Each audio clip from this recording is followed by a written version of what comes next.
I'm going to focus on taking a guy like Eric Bledsoe and getting him more money than Kyle Lowry when Kyle Lowry was an all-star.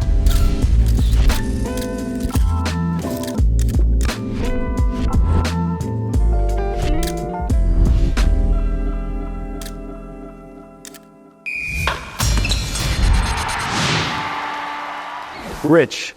Rich. Yes. So I've known Rich for over 20 years, but about 2 weeks ago, I listened to his audiobook and I called him and told him right away that I have a whole new understanding and outlook on his life that I hope we can somehow weave in to his answers today. Rich has become, without question, one of the most, if not the most consequential figures in sports today. He's changed the business, has inspired a ton of young people around the world to believe that it's possible, simply that it's possible. Can we jump to today, please, so everyone in the crowd can understand exactly what Klutch is, all the different parts of it, and how robust the business is today? Well, today, as you said, the biggest thing I think that I'm most proud of is that inspiration, allowing kids to have an example of who they could be that doesn't necessarily mean you have to actually play the sport, because we all grew up trying to be the athlete, and today they have a different example.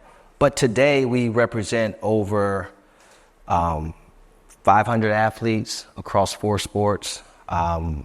We just announced a lot of our sponsorship that we're doing with actually franchises. Many don't know we do a lot of the patchwork within the NBA. I think we did 4 or 5 teams already there.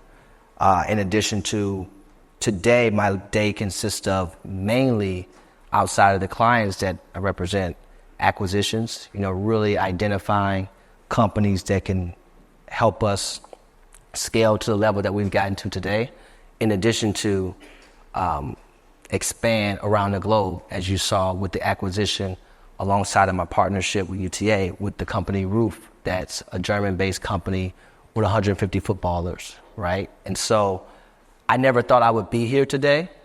And we've known each other a long time, going back many, many years. But part of my being here today is I also never sat in my success. And I think that's extremely important as you become more and more successful and actually redefining what success actually means. Because I think as you become more and more successful, there's an evolution of a definition of what that actually is. Mm-hmm. And what I thought success was September 12th, 2012, when I first started Klutch, and what I know success is today is 2 totally different things. A lot of times when people do achieve a level of success, they talk a bit about their upbringing and they attribute some of it to that. They talk about the experiences that they came up in the work world through. And I know that you did do some of those learnings, but when I read your book, it was clear to me that the expertise that you achieved was majority of it from your childhood. What did you see from what you experienced growing up, as well as the time that you worked at other agencies and other companies, that you understood what the void was and also understood what the opportunity was? Because what I thought was very interesting was that the original Klutch logo was designed within a globe, which obviously indicated that you knew that you had an ability to take something global, but you were starting from scratch, which, as we both have talked about, from very, non-traditional backgrounds. Yeah, look, the globe aspect of it was an aspiration, right? Having a vision. And I think growing up, you were in such a chaotic environment that all you had really to really stand on was this hope and this dream. And so the globe, we were very local when that Cleveland, that logo was created. But if you notice, it's a hand gripping the world and around the globe. And if you look at my resume, you would say, oh, well, he did this and he learned this at a previous agency and so on and so forth. That couldn't be more incorrect. Actually, most of the things I attribute to my success today came from, one, having a great example of my dad, who got up every day and worked for the lowest margins you could ever imagine. We sold beer, wine, cigarettes, and candy And that's where I learned math on the lottery machine. And the most important thing I learned was customer service, because this is a service industry that we work in. And then also it allowed me to gain perspective through the lens of all types of walks of life, which created this relatability that's holistic. I can relate in any environment in front of me. And so those things now help me in the boardrooms and in the, negotiation rooms. And we were just trying to get back home most days. And so that negotiation is a lot different than negotiating with the Golden State Warriors. But in addition to that, being very observant, I was extremely observant and extremely respectable to those that wasn't in the quote unquote decision-making positions. And then now a lot of those people are now in those decision-making positions, and how I conducted myself, how I approached them, how I approached just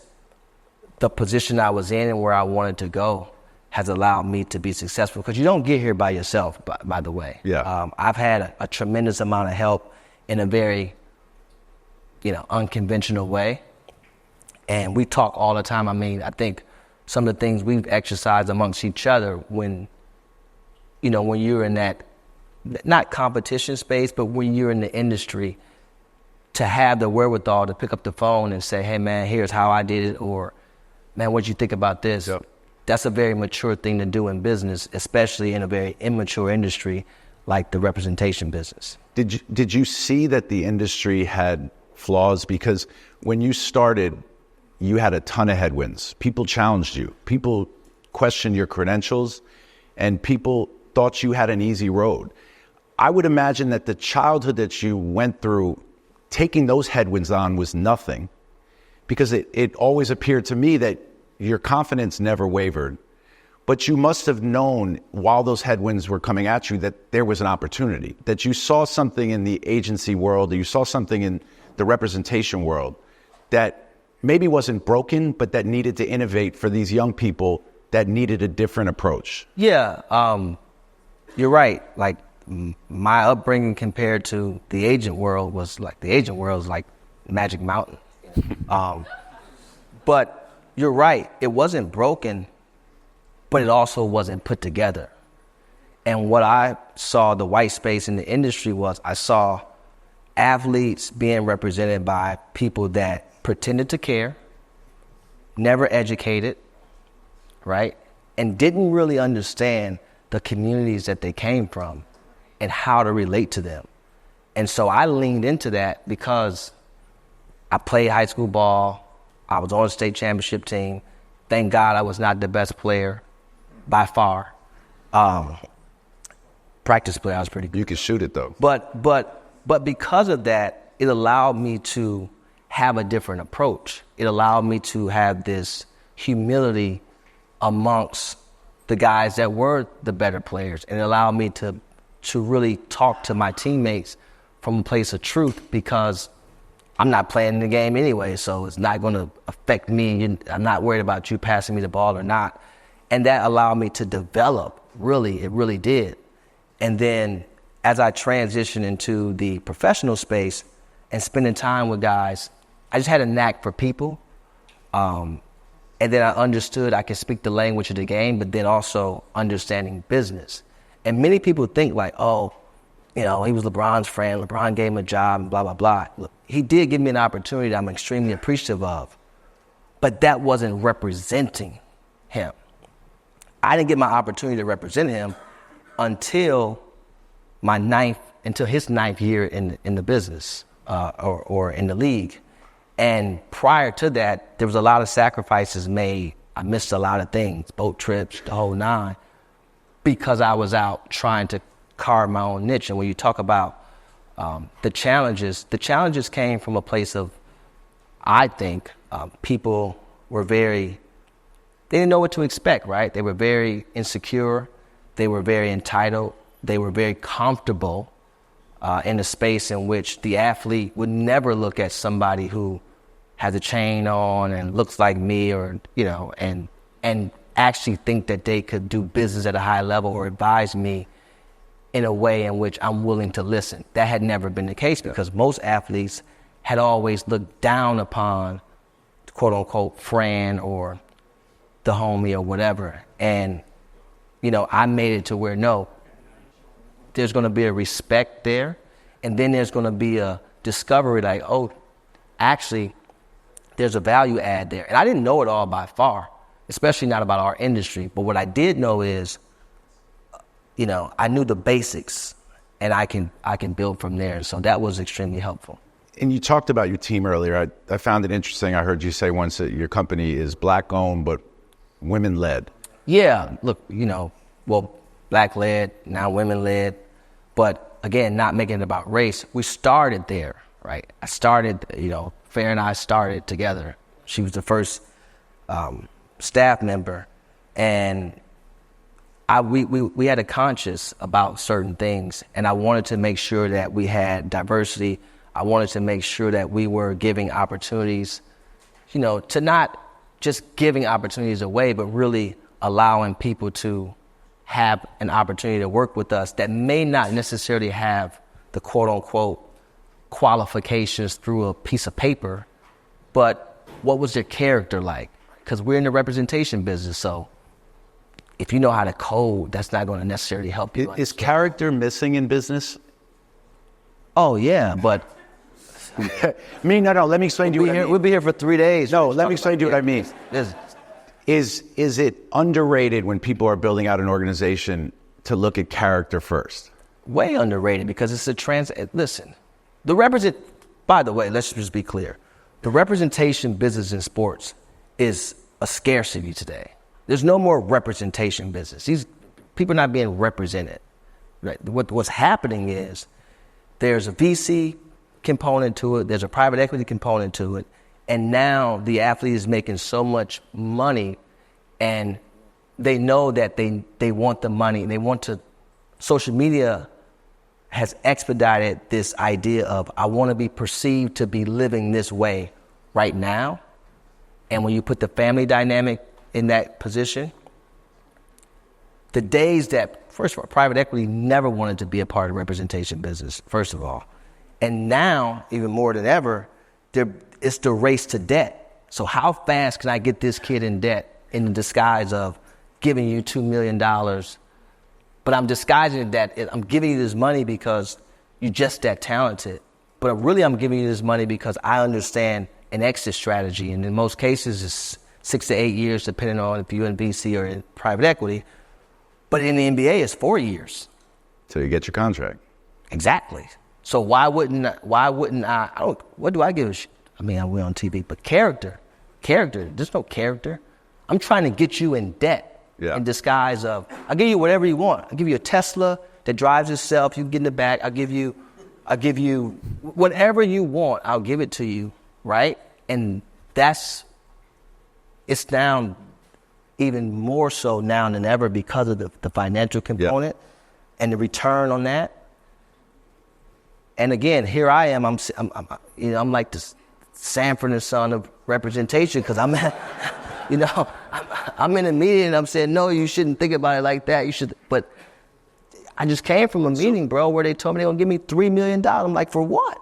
What are they giving you $3 million for? You haven't even scored a basket. But they want the Rick Owens joints and all the other stuff. You've always talked about trying to be ahead of the curve, and I think in the way that you've built your business, I don't think there's many agencies that have built communities, that have built brands. You know, we always talk about those like rap labels of the 90s that we both grew up admiring, where when you were down with one of those labels, you would buy their clothing, and go to their parties, buy their music, drink the alcohol they sold. And it was a family, it was a sports team environment. You've built that with Klutch. How did you build that community around this brand? And was that part of kind of countering what you saw as those kind of broken systems within the business? Absolutely. That's why we don't have business cards at Klutch. They don't exist.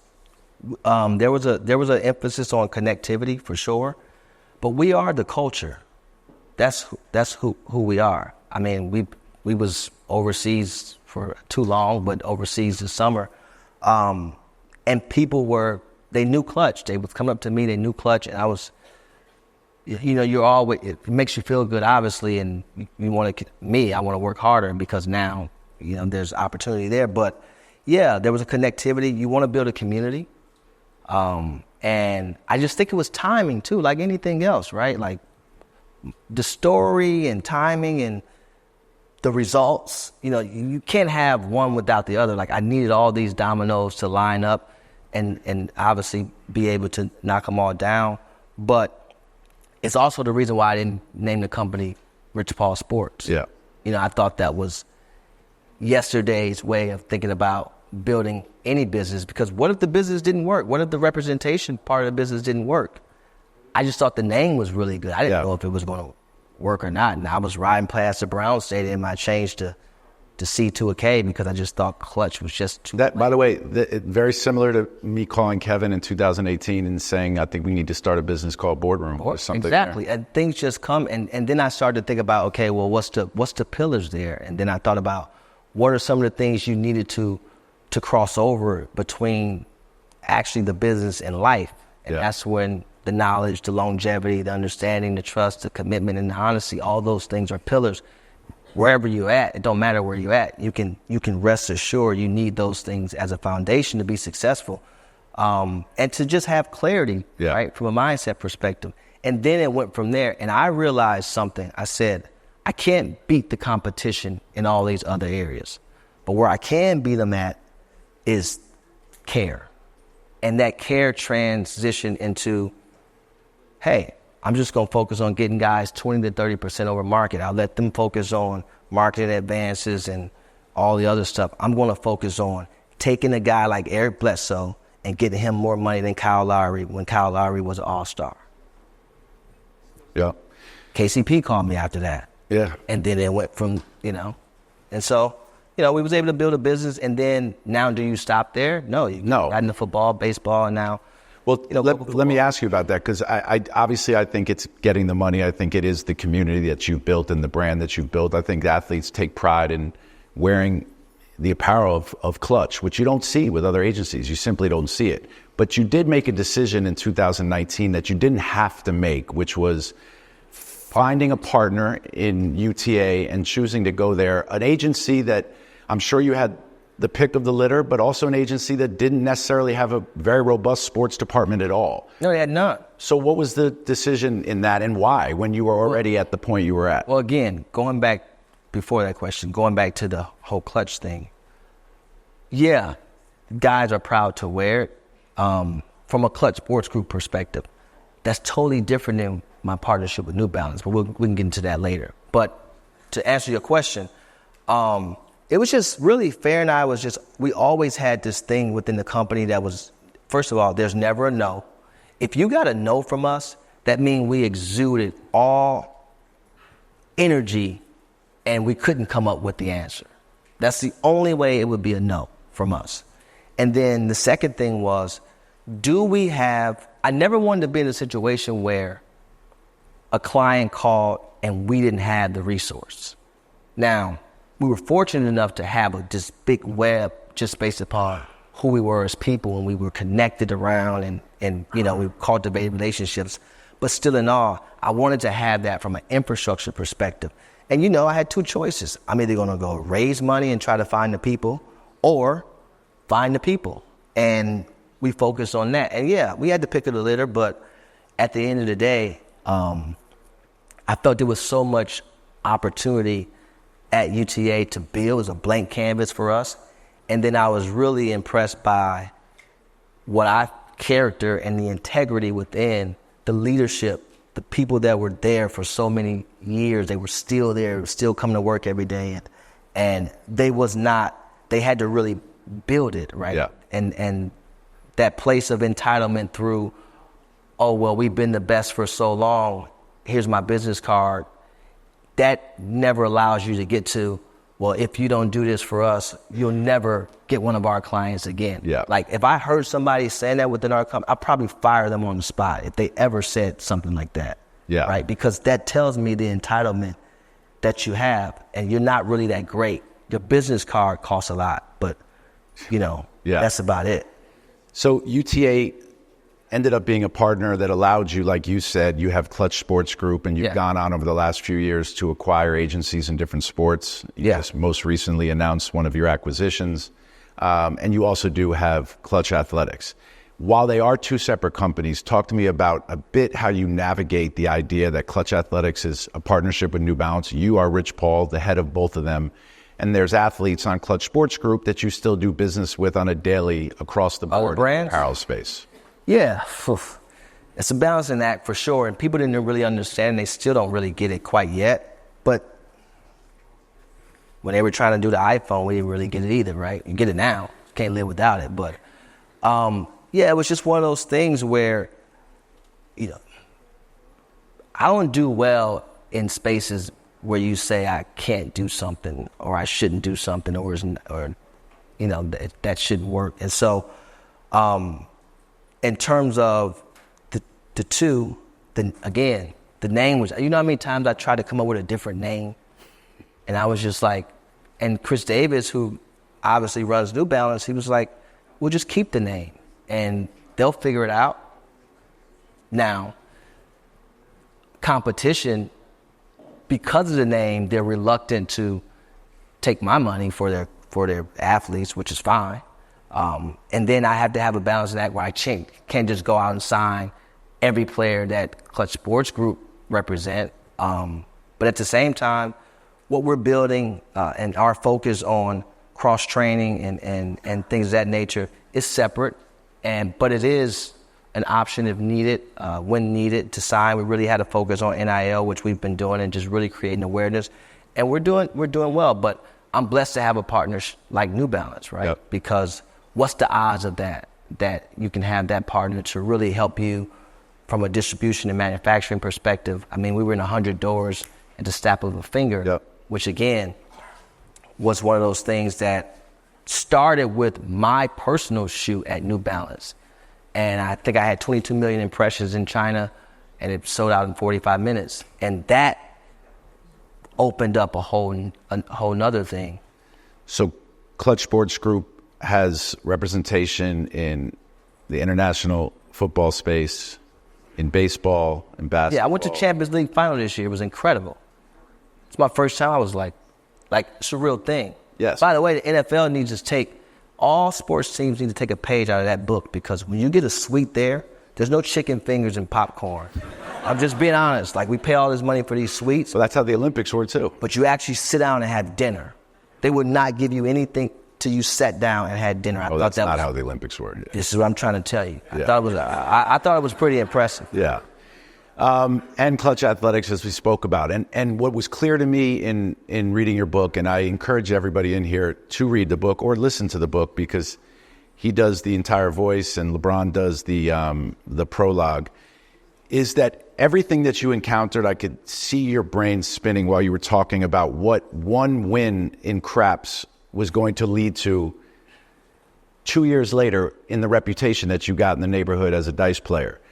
So knowing that you now have this incredible sports agency, you have Klutch Athletics, you yourself just were announced today, have an exhibit that you're curating at Sotheby's, you're on the board of the LACMA, you've done such incredible things. But where is the vision now? How much longer do you want to be in the grind of representing talent? And what do you see for Klutch in the future, and what more can Klutch uncover?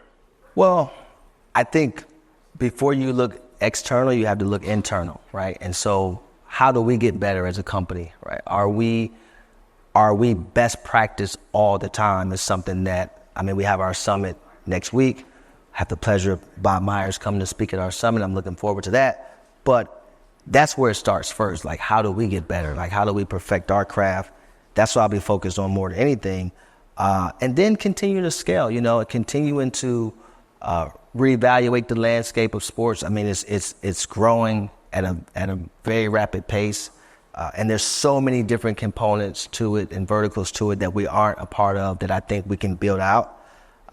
In addition to, like you said, I try to, as I'm on the board of Live Nation, on the board of LACMA, when I'm on these boards, designer brands, I'm trying to learn about all the industries and some of their characteristics and behaviors that made them successful, and really some of the mistakes that was made, because I think you learn so much from the mistakes. And mistakes aren't failures. They're experiences. A repeated mistake is a failure.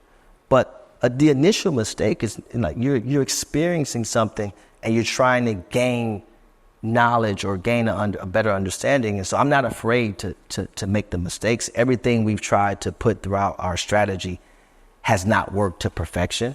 But just continuing to evolve. I'm not going to, just for the record, because you might have leaked something to one of these reporters about me going to be a part of a team. I'm joking, but be a part of a team and all that. No, I like where I'm at. I love the recruiting aspect of it. I love being the inspiration. You see, like, turning the agent perception from like, that's a shady guy, black cat, gray cat type of guy, which I like black cats, but it's like, and now you see it to where, no, kids want to be agents. My daughter is the reason why I did the cover of Sport. I didn't want to do that, by the way, but I'm glad I did. But I wasn't given the cover. I didn't know I was going to have the cover. But my daughter, when it came out, she was like, Dad, you got to embrace that, because that's it. Most kids aren't reading review.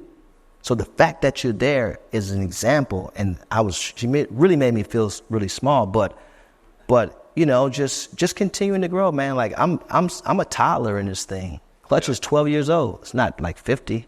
So I'm just looking forward to what's next. And I couldn't be more proud of where it's not about Rich Paul no more. He started there, but now we got 130 staff members. Every day I'm looking at these young people in the office, and it's just like, that's the true success right there, giving people an option that didn't exist before. Because I can tell you this, the people that work in our office, corporate America wasn't looking to hire those people. Yep. And they couldn't get in these so-called mail rooms of these institutions that have been existing for so many years, because they don't have an uncle or a cousin or a chancellor that knew my grandfather, the whole thing. Yep. Didn't have that. So. All right. Well, thank you guys.